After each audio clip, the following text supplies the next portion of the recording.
안녕하십니까. 계속해서 대구에서 전해드리겠습니다. 대구와 경북 지역은 아침 최저기온이 의성이 영하 12.1도, 대구 영하 5.9도 등으로 대부분 지역에서 올겨울 가장 낮은 기온을 보였습니다. 낮 최고 기온도 대구 3.6도, 영주가 0.7도 등 0도에서 5도의 분포로 어제보다 2, 3도가량 낮았지만 바람이 불어서 체감온도는 더 떨어졌습니다. 경북 북부 일부 지역에 내려졌던 한파주의보는 모두 해제됐지만 추위는 주말과 휴일에도 이어지겠고 다음 주 화요일쯤 아침 최저기온이 영상권을 회복할 것으로 예상됩니다. 본격적인 겨울 추위가 시작됐습니다. 특히 농촌 지역은 겨울나기 대비가 필요한 곳이 많은데요. 김건엽 기자가 보도합니다. 일찌감치 수확이 끝난 과수농가는 요즘 월동 준비로 분주합니다. 보온을 위해 볏짚을 복숭아나 배나무에 둘러주고 나무에 흰 페인트도 칠합니다. 온난화가 돼가지고 좀 따뜻해지긴 했지만 급격히 온도가 떨어지면 나무가 얼어 죽을 수가 있기 때문에 농가에서는 걱정이 많습니다. 추위에 약한 송아지는 스트레스를 받아 병에 걸리기 쉽습니다. 체온 관리를 위해 덧옷을 입히거나 보온 등을 켜주는 것이 좋습니다.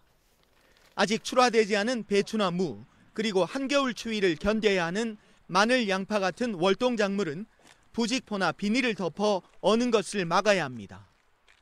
비닐과 부직포를 함께 덮어주면 더욱 효과적입니다.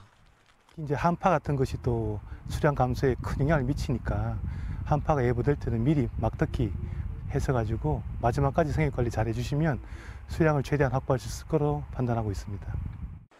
시설 재배 농가는 비닐을 보수하고 난방기는 미리 상태를 점검한 뒤 사용하는 게 좋습니다. 올겨울은 기온의 증폭이 상당히 클 것으로 예보됐습니다.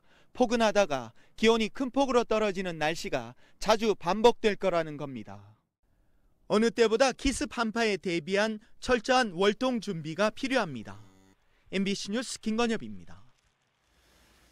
네, 같은 사건을 어떤 판사는 피고인을 구속하고 어떤 판사는 구속을 안 한다면 어떨까요? 재판 과정에서 심심찮게 벌어지는 일인데 정관 예우 때문에 판결이 오락가락한다는 비판이 나오고 있습니다. 윤태호 기자가 취재했습니다.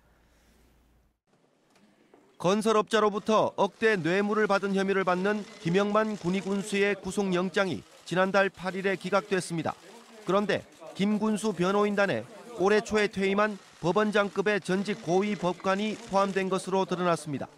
김 군수 측근 2명과 전직 공무원 등 이미 3명이 구속됐는데도 유독 김 군수만 구속을 면한 것은 퇴직한 지 1년도 안 된 고위 법관 출신 변호사의 힘이 작용했다는 논란이 일었습니다. 뇌물수수 혐의로 입건된 김영석 전 영천시장도 지난해 9월과 11월 2번씩이나 구속영장이 기각됐습니다. 2번의 영장실질심사 모두 퇴직한 지 1년도 안 된 전직 법원장이 변호인단에 포함돼 있었습니다. 장관 출신인 변호사들은 어쨌거나 예전에 같은 재판부에 있었던 같은 부장 모셨던 이런 기본적인 인간관계가 있는 상태에서 만나기 때문에 다룰 수밖에 없는 거죠, 사람인 이상. 김영만 군의 군수는 2번째 영장실질심사에서 구속됐고 김영석 전 영천시장은 1심 선고 공판에서 법정 구속됐습니다. 두 사건 모두 법관 퇴직 1년 전 근무지 사건이 아니라는 이유 등으로 전관예우금지법을 비껴가긴 했지만 판결이 오락가락하는 것은 결국 전관예우가 작용한 것 아니냐는 비판이 나옵니다. 차라리 인공지능이 판단하면 예측 가능성이라도 있는데 사실 기준은 어떻게 보면 사실 말도 안 되긴 하죠.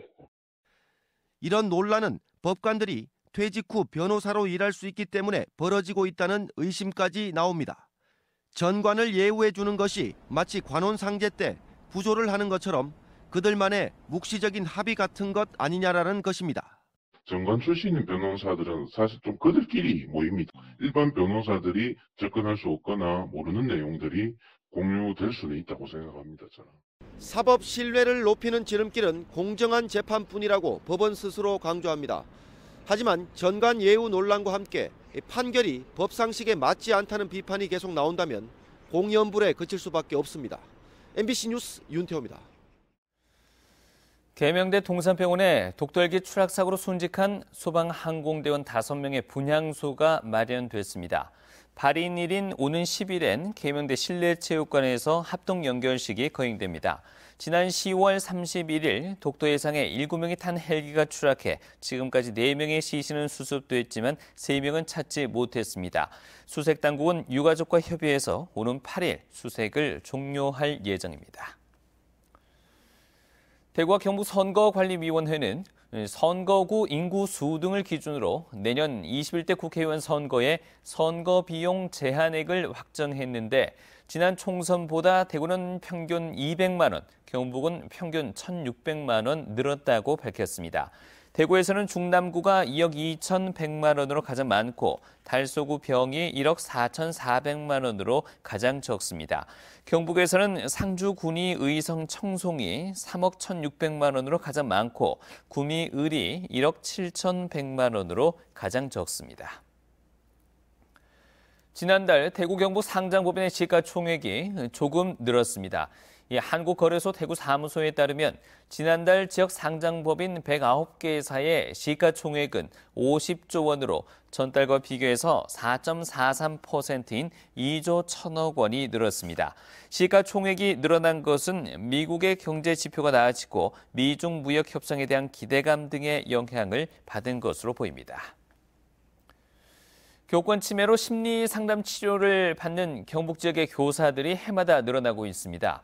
이 경북교육청 산하 교권치유센터에 따르면 2017년 센터 개소 첫 해 7명의 교사가 전문 심리 치료를 받았고 지난해 20명, 올해는 현재까지 38명으로 해마다 2배 가까이 증가하고 있습니다.